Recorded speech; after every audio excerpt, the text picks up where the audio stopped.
ça va, merci. Bienvenue dans notre boutique d'informatique. Comment puis-je vous aider? Beaucoup de choses. Eh bah écoutez, je vous écoute avec grand plaisir. Ok, donc vous me dites un problème sur votre PC. D'accord. Et pour acheter des périphériques. D'accord, très bien. Eh bien écoutez, dites-moi tout ça, expliquez-moi tout. D'abord on va commencer par le problème du PC. Quel est votre problème? Vous n'arrivez pas à le démarrer. D'accord. Euh, j'ai déjà une petite idée de ce que ça pourrait être, parce qu'en vrai il y a plusieurs solutions. Euh, vous avez quoi comme config?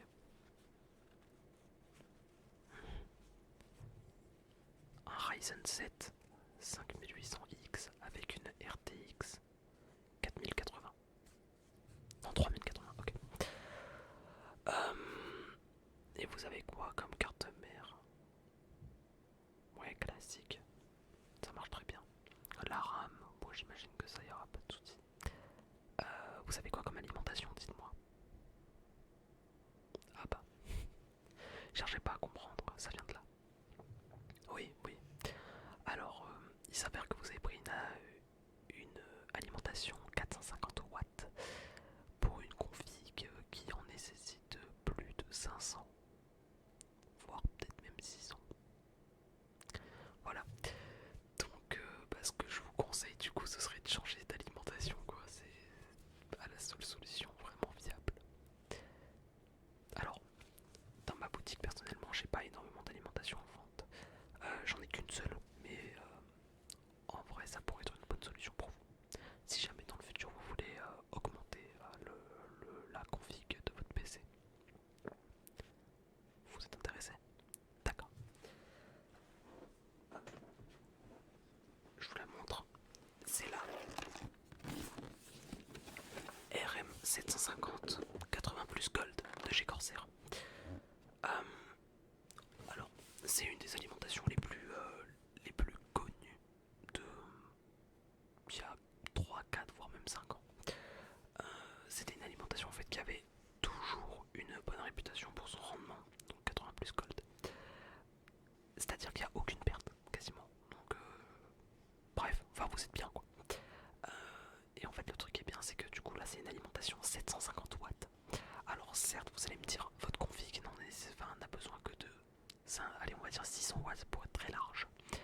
Mais, euh, en fait, le truc qui est bien, c'est que par exemple, imaginons que vous voulez changer de processeur pour passer à une catégorie encore plus haute, ou même changer de carte graphique.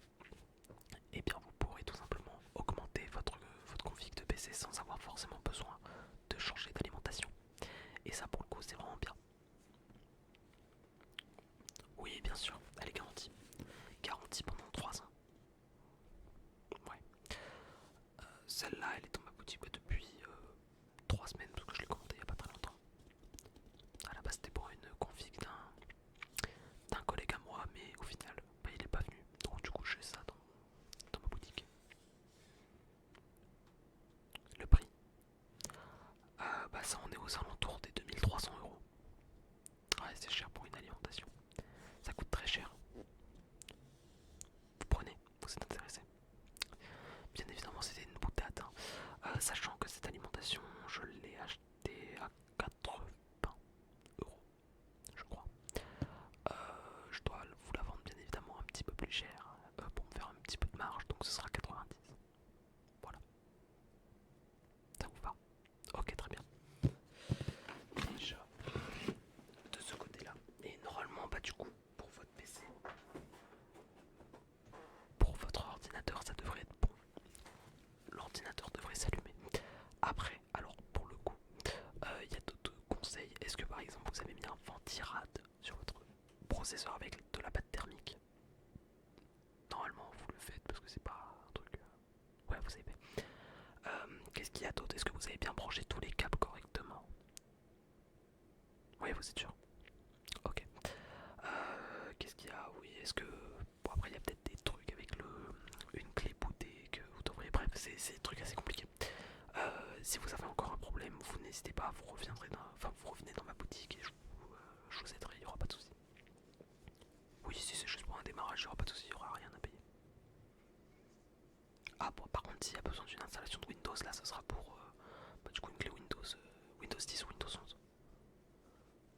d'investissement. Ce sera aux alentours de 20 euros. Voilà. Ok, donc ensuite, vous m'avez dit les périphériques. Voilà, c'est ça. Vous voulez qu'on commence par quoi? Vous voulez qu'on commence par regarder les souris peut-être? Ouais. Non, déjà, attendez, on va regarder pour le tapis de souris. Euh, Déjà, est-ce que vous voulez un tapis? Déjà, vous faites quoi? Vous faites du gaming, vous faites du multitâche peut-être? Du montage vidéo? Du gaming et du montage? Ouais, vous faites tout en fait. Dites-le moi si je vous fais chier. Non, je rigole.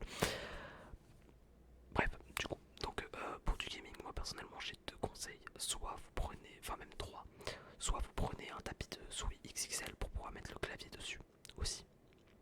Personnellement, c'est ce que je vais vous proposer ici. Ou sinon, vous avez deux solutions. Soit vous prenez une souris avec des patins en verre, des patins Super Glide.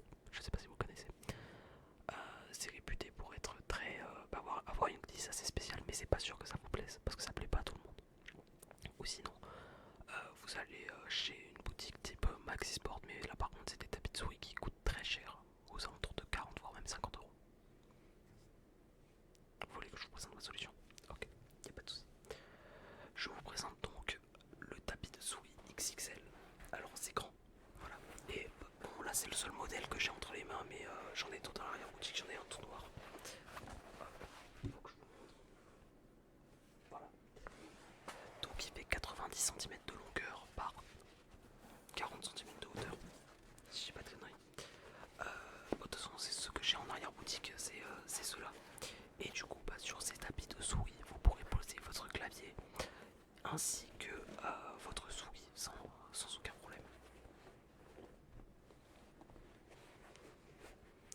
Oui, c'est une matière très classique, hein, c'est du tapis milieu de gamme. Vous êtes intéressé? Pour le prix, bah écoutez, ce sera aux alentours de 15 euros. Ce sera 15 euros même. Ouais, c'est bon. Ok, parfait.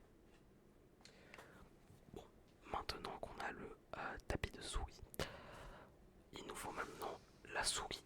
Alors j'ai avec moi trois modèles. Vous voulez qu'on les regarde ensemble?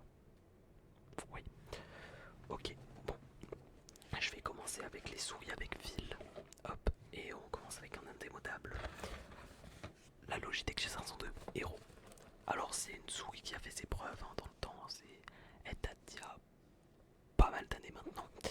Et c'est toujours une souris très viable si jamais vous voulez faire du gaming. Par contre, seul défaut c'est qu'elle est un peu lourde. Enfin, défaut, qualité, ça dépend les gens. Moi personnellement, depuis que je suis passé sur une souris très légère, je trouve que c'est un défaut.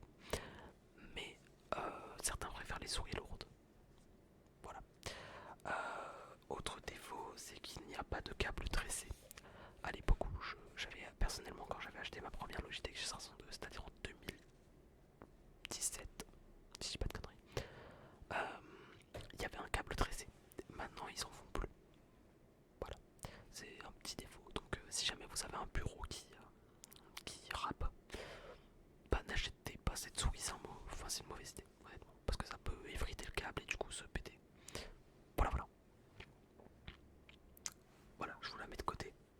Je vous laisse réfléchir. La deuxième que j'ai, c'est la version upgrade. C'est la G502X. Voilà. Donc c'est une version upgrade avec une prise en main très, très similaire mais légèrement différente quand même. Elle est légèrement plus large. Vous avez un capteur de meilleure qualité que la G502 Hero. Qu'est-ce qu'il y a d'autre? Oui, vous avez sur la G502 Hero, voilà, il y a 9 boutons, dont 3 sur les côtés. Donc, non, oui, enfin 3 sur les côtés, donc et 2 à côté du clic, mais ça on s'en fout, c'est pas de cela que je vous parlais. Je veux dire 3 sur le côté de la souris. J'ai pas de souris à côté, moi ça me casse les couilles. 3 à côté de la souris, donc vous avez la souris qui est comme ça, vous en avez 2 au-dessus et 1 en avant.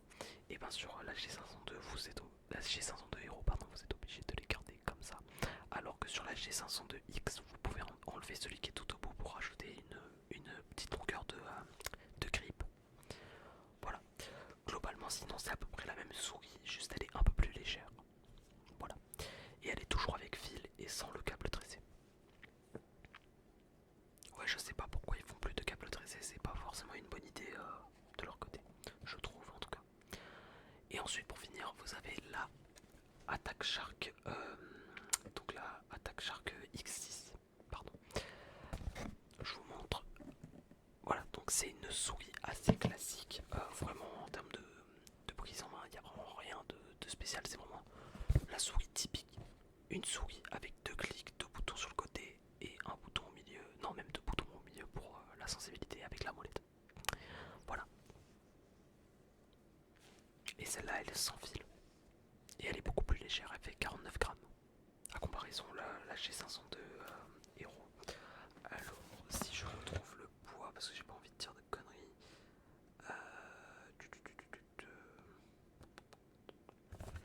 Est-ce que c'est marqué sur le côté? Alors attendez, je cherche parce que je sais que c'est marqué à un endroit. Mais 121 grammes. Là, la G502X, on est sur. Alors attendez, je regarde aussi. Si c'est marqué 89 grammes.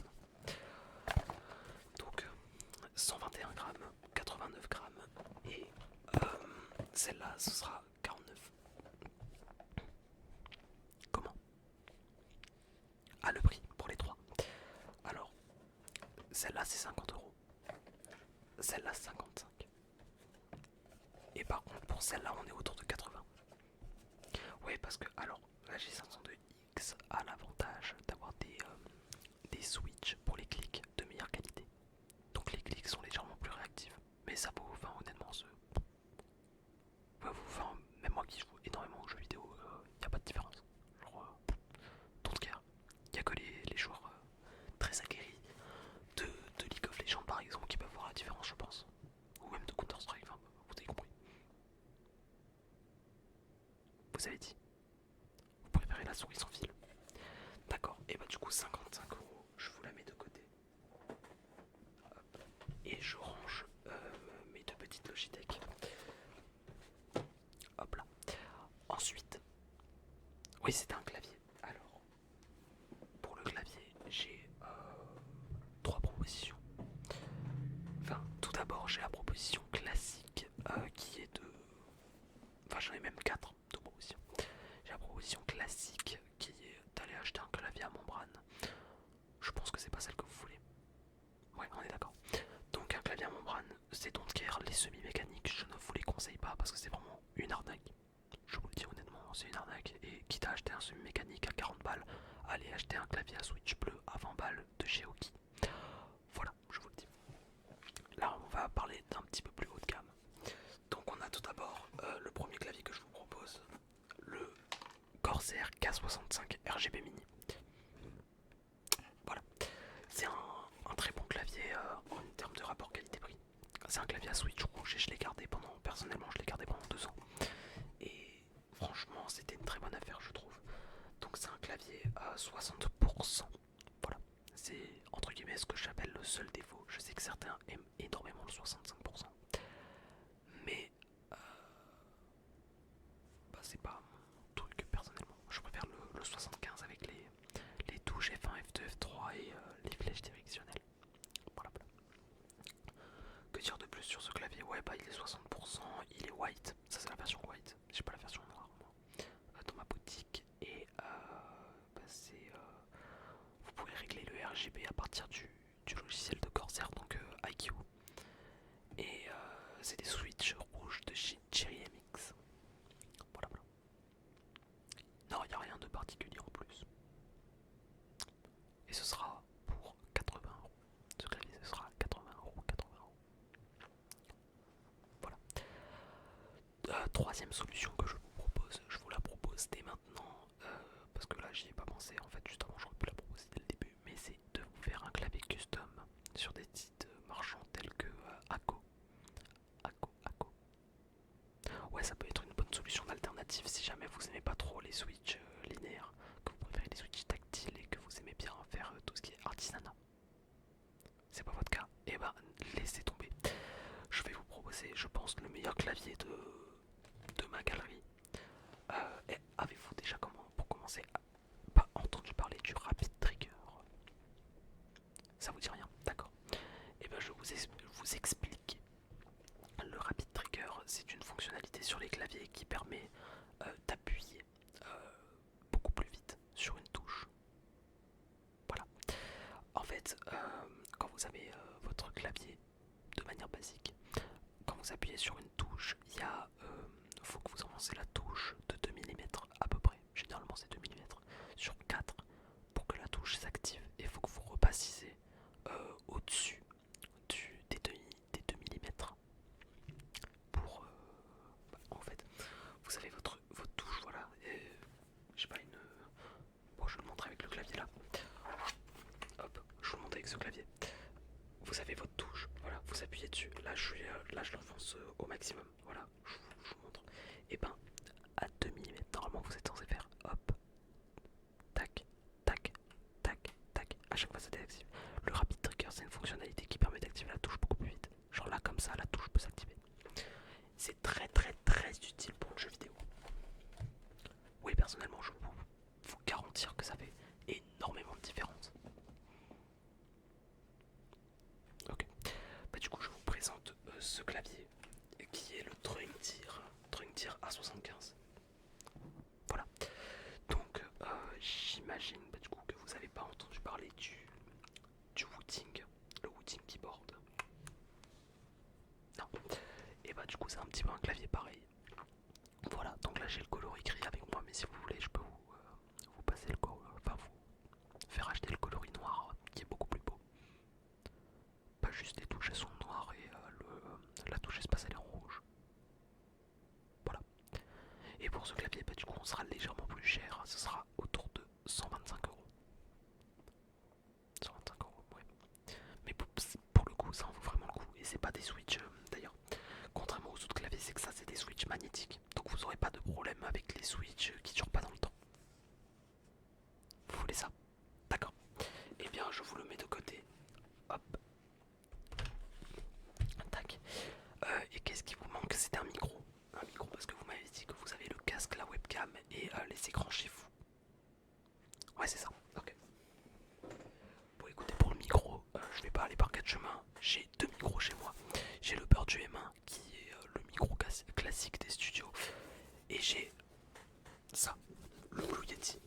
Alors, la différence avec le Purdue UM1, c'est que le Blue Yeti, c'est un micro qui dure énormément dans le temps. Et qui est très polyvalent. Le Purdue M1, c'est vraiment axé gaming. Voilà. Par exemple, avec du Blue Yeti, vous pouvez faire de la chanson, vous pouvez faire, je sais pas moi, du doublage, vous pouvez faire tous les trucs, mais il excellera dans aucun domaine, réellement. Mais par contre, il est très accessible. Enfin, très accessible. Pour un micro de cette qualité-là, c'est très accessible. Alors, pour le Purdue M1, on sera aux alentours, enfin, même pas aux alentours, ce sera 50 euros. Le Blue Yeti, c'est 100 euros. Bien. Vous voulez partir sur le Blue Yeti? D'accord. Eh bien, écoutez, je vais faire le petit total du coup. Donc, vous avez le clavier. Alors, je vais prendre mon téléphone parce que j'ai un petit peu la flemme de le calculer.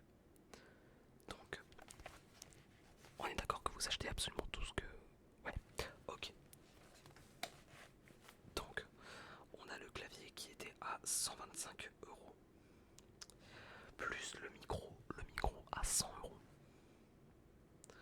Plus l'alimentation à 80. La souris à 55. Le tapis de souris du coup à 15. Et bah c'est tout. C'est tout. Et ça vous fera un total de 375 euros. Ah ouais, ça fait mal au cul, je suis d'accord. Euh, vous voulez comment? Vous voulez la clé Windows maintenant? Très bien, bah du coup je vous rajoute les 25 euros. Donc tac, plus 25 euros. Donc on est au total de 400 euros. Voilà. Par carte, en chèque. Non, espèce. À moins que vous ayez un billet de 2000 ou ou même des billets de 100. Enfin, ouais, vous avez ça. Ok. Et bien très bien. Bah écoutez, en tout cas, j'espère que les achats vous ont convaincu de revenir dans notre boutique. Si jamais vous avez une panne avec votre PC ou avec vos claviers, etc., n'hésitez pas à revenir. forcément il y a des garanties sur tous les produits que je vous ai vendus. Je vais vous laisser passer une agréable journée, ou même une agréable soirée, il commence à faire tard.